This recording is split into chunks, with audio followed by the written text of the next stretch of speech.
ولا يملك الذين يدعون من دونه الشفاعة إلا من شهد بالحق وهم يعلمون ولئن سألتهم من خلقهم ليقولن الله فأنى يؤفكون وقيله يا رب إن هؤلاء قوم لا يؤمنون فاصفح عنهم وقل سلام فسوف يعلمون. یہ سورۃ الزخرف کی آخری آیتیں ہیں. ولا يملك الذين يدعون من دونه الشفاعة آیت نمبر 86 سے 86. اور نہیں مالک ہے وہ لوگ جو پکارتے ہیں اللہ کے علاوہ کو شفاعت کا، مگر وہ شخص جو حق کی گواہی دے. وہم یعلمون، اور وہ جانتے ہیں. اللہ تعالیٰ کی شان بیان ہو رہی ہے. پچھلی آیتوں میں یہی مضمون بیان ہوا. کہا گیا وہ تبارک الذی لہ ملک السماوات والارض وما بینہما.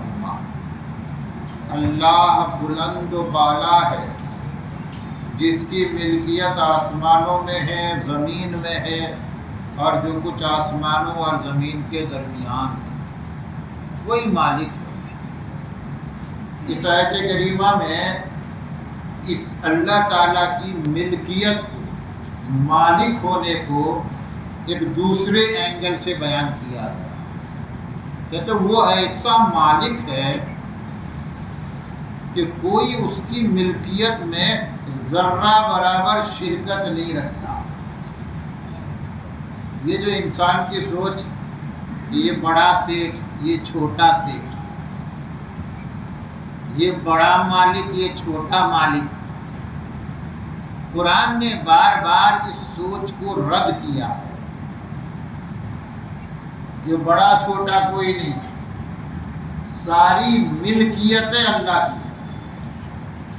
للہ ملک السماوات والارض. اس طرح کی جو آیتیں آتی ہے نا، اس کا ترجمہ ہم کیا کرتے ہیں؟ للہ. عربک گرامر کے حساب سے یہ بعد میں آنا چاہیے. للہ ہونا چاہیے ملک السماوات والارض للہ. آسمان و زمین کی ملکیت اللہ کی ہے، لیکن نہیں، للہ پہلے لاتے ہیں. قاعدہ یہ ہے کہ تقدیم ما حقہ التاخیر یفید الحصر والتخصیص. بعد میں آنے والے کو پہلے لے آتے ہیں تو اس کا معنی حصر کا ہوتا ہے، تخصیص کا ہوتا ہے.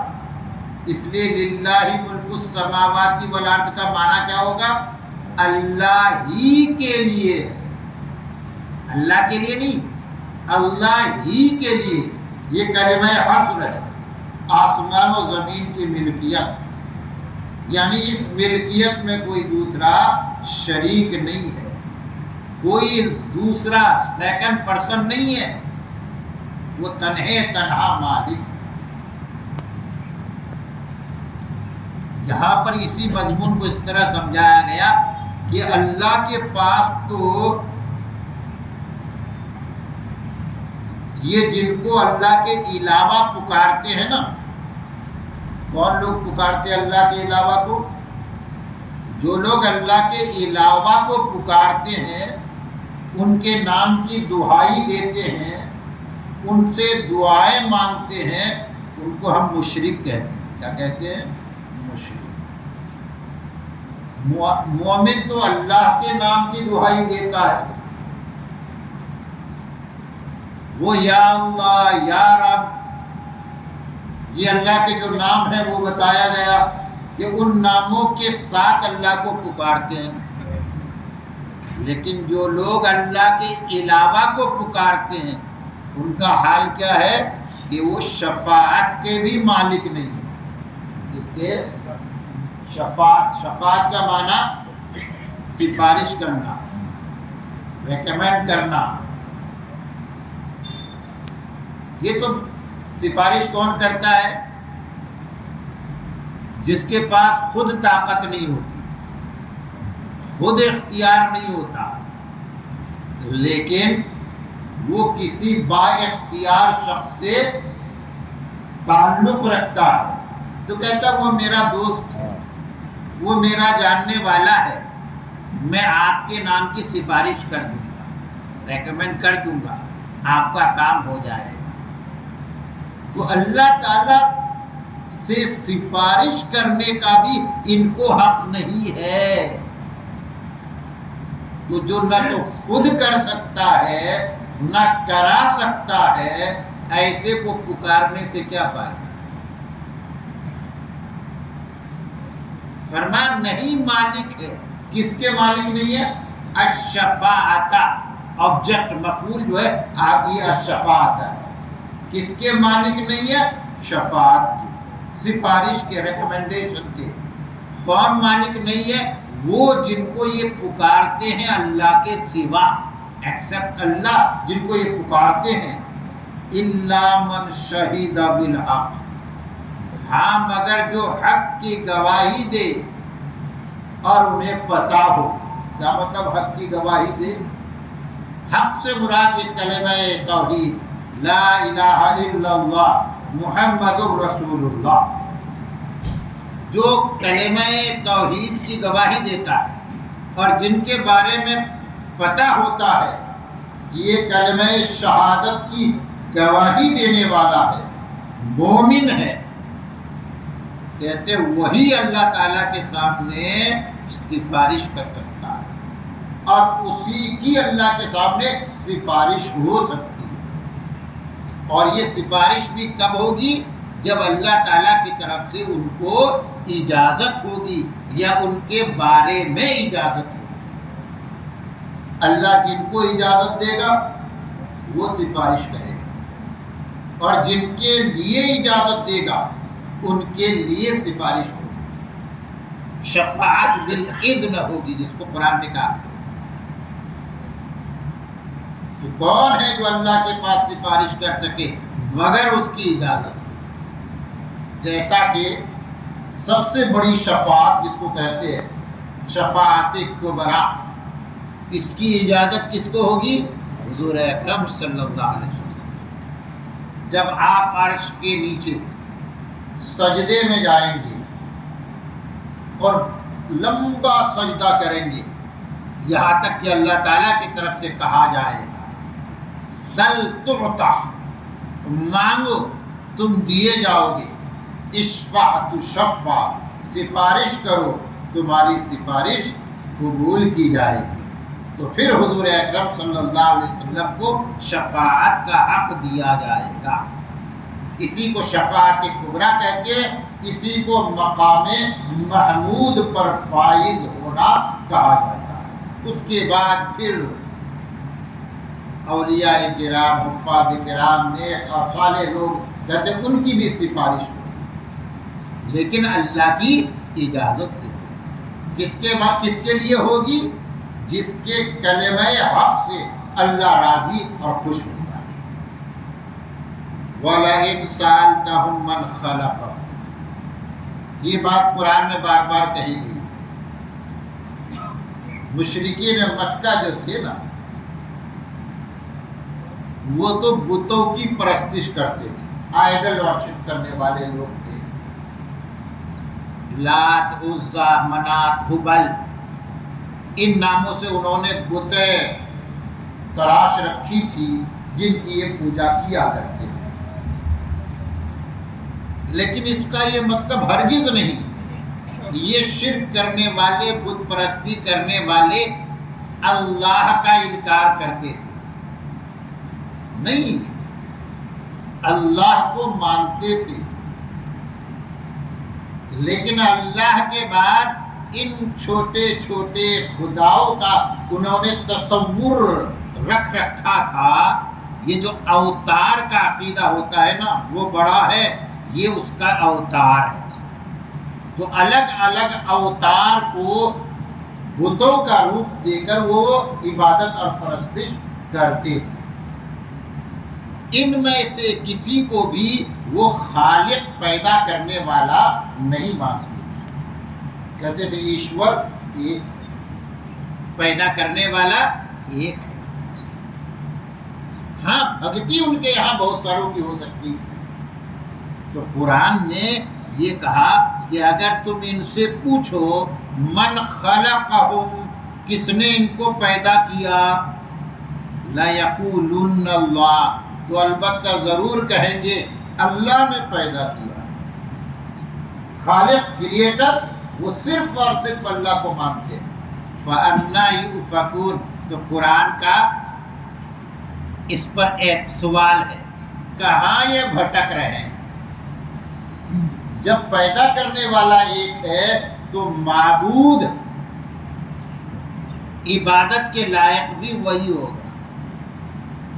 ایسا نہیں کہ پیدا کرنے والا ایک ہے اور تم انیک کی بھکتی شروع کر دو. وہ تو کہے گا جب خالق میں ہوں، مالک میں ہوں، تو میری ہی عبادت کرو اور میری عبادت میں کسی کو شریک مت کرو. کہاں بھٹک رہے ہو؟ وَقِيلِهِ يَا رَبِّ إِنَّ هَٰؤُلَاءِ قَوْمٌ لَا يُؤْمِنُونَ. یہ بہت جھنجھوڑنے والی آیت ہے، دعوت غور و فکر دینے والی آیت ہے. قسم ہے ان کے کہنے کی، واو قسمیہ معنی. کس کے کہنے کی؟ قائل کہنے والا کون ہے؟ رسول. کیا کہا رسول نے؟ کیا کہیں گے رسول؟ یا ربی، اے رب، بے شک یہ ایسی قوم ہے جو مومن نہیں ہے. آیت کو پورے طور پر سمجھنے کے لیے چھوٹی سی تمہید سن لیجئے. دیکھیے رسول جو ہوتے ہیں نا، جتنے انبیاء و رسول اس دنیا میں تشریف لائے، وہ اپنی امت اور اپنی اپنی قوموں کے لیے بہت ہی شفیق اور مہربان تھے. چونکہ نبی کو امت کے لیے باپ کا درجہ حاصل ہے، اور باپ ہے تو اولاد کے لیے اس کے دل میں شفقت تو ہوگی، پیار اور پریم تو ہوگا، ورنہ پھر وہ نبوت والا کام کیسے انجام دے گا؟ بار بار کیوں سمجھائے گا؟ تمام نبیوں نے شفقت آمیز لہجے میں ناصح اور خیر خواہ بن کر لوگوں کو آخری حد تک سمجھانے کی کوشش کی. حضور اکرم صلی اللہ علیہ وسلم نے اپنی امت پر پیار لٹاتے ہوئے اپنے فرض منصبی کو پوری سچائی کے ساتھ ادا کیا، اور صحابہ کرام سے اس پر گواہی لی. جب میدان عرفات میں حجۃ الوداع کے خطبے میں حضور اکرم صلی اللہ علیہ وسلم نے صحابہ کی جمعیت کے سامنے پوچھا، کیا میں نے تمہیں تبلیغ کی، اللہ کا پیغام تم تک پہنچایا؟ تو صحابہ نے گواہی دی، آپ نے پہنچایا ہی نہیں بلکہ پہنچانے کا حق ادا کر دیا. تو آپ نے فرمایا گواہ رہنا، گواہ رہنا، کیونکہ کل قیامت میں سب سے پہلے انبیاء کی پیشی ہوگی اور انبیاء سے پوچھا جائے گا حل بلغتا، تم نے تبلیغ کر دی؟ تو امت کی گواہی اس کے لیے پیش کی جائے گی. آپ نے فرمایا گواہ رہنا، گواہ رہنا. اب یہی پیغمبر جو سراپا شفقت بن کر امت کے لیے فکر مند رہے، یہی نبی اگر کسی کے خلاف گواہی دے دے تو اس کی ہلاکت میں کیا ڈاؤٹ رہتا ہے؟ جب نبی ہی اس کے خلاف مدعی بن جائے اور وہ شخص آسانی قرار پائے، ملزم قرار پائے، تو اس کے لیے نجات ممکن ہو سکتی ہے؟ نہیں. اس آیت کریمہ میں کہا گیا وَقِيلِهِ، قسم رسول کے کہنے کی. کیا کہنے کی؟ کہ وہ رسول اللہ کے سامنے پھر شکایت لگائیں گے، کہیں گے یا رب ان ہؤلاء قوم، بے شک یہ ایسی قوم ہے جو مومن نہیں ہے، یہ شخص یہ لوگ ہیں جنہوں نے ایمان قبول نہیں کیا. تو پھر ان کے لیے نجات کا کوئی راستہ نہیں ہوگا. اللہ تعالی ہم سب کو صحیح سمجھ عطا فرمائے. ہمیں تو یہ امید ہے کہ رسول اللہ کی شفاعت نصیب ہوگی، اور رسول اللہ کی شفاعت سے ہمارا بیڑا پار ہو جائے گا. کہیں اپنی بدعمالی کی وجہ سے ہم رسول کو ناراض نہ کر دیں، اپنے گناہوں سے رسول کو ناراض نہ کر دے، اور رسول کل ہمارے فیور میں نہیں ہمارے اگینسٹ مدعی بن کر کھڑا ہو جائے تو پھر کیا بنے گا ہمارا کیس؟ ظاہر ہے کہ بگڑ جائے گا. اس لیے ہر شخص کو اس کی فکر کرنی. فاصفح عنہم، یہ آخری آیت ہے سورۃ الزخرف کی، آیت نمبر 89. اس میں حضور اکرم صلی اللہ علیہ وسلم کو اللہ نے مخاطب فرمایا یہ کہہ کر کہ آپ ان سے درگزر کیجیے. نہیں مانتے ہیں نا، آپ کو ان سے شکایت ہے تو آپ ان سے درگزر کیجیے، ان کو ان کے حال پہ چھوڑ دیجیے. وَقُلْ سلام، اور کہیے سلام بھائی، السلام علیکم. یہ کون سا سلام ہے؟ اس کو سلام متارکہ کہتے ہیں، قطع تعلق والا سلام. ویسے تو سلام کو اصل کون سا ہے؟ جوڑنے والا سلام. اللہ تعالیٰ نے تعلقات جوڑنے کے لیے ایک ذریعہ دیا ہے سلام کا. جب آدمی کہتا ہے السلام علیکم تو سامنے والا کہتا فوراً پسیج جاتا ہے، نرم پڑ جاتا ہے. اس کے دل میں پنپنے والے جو عداوت اور نفرت کے جذبات ہیں وہ سرد پڑ جاتے ہیں، اور پھر وہ کہتا ہے وعلیکم السلام. دشمن بھی گلے ملتا ہے. تو سلام تو جوڑنے والا کلام ہے، جملہ ہے، لیکن اسی سلام کی وجہ سے کہتے ہیں یہی سلام استعمال ہوتا ہے جب ترک تعلق کو آخری درجے تک پہنچایا جاتا ہے.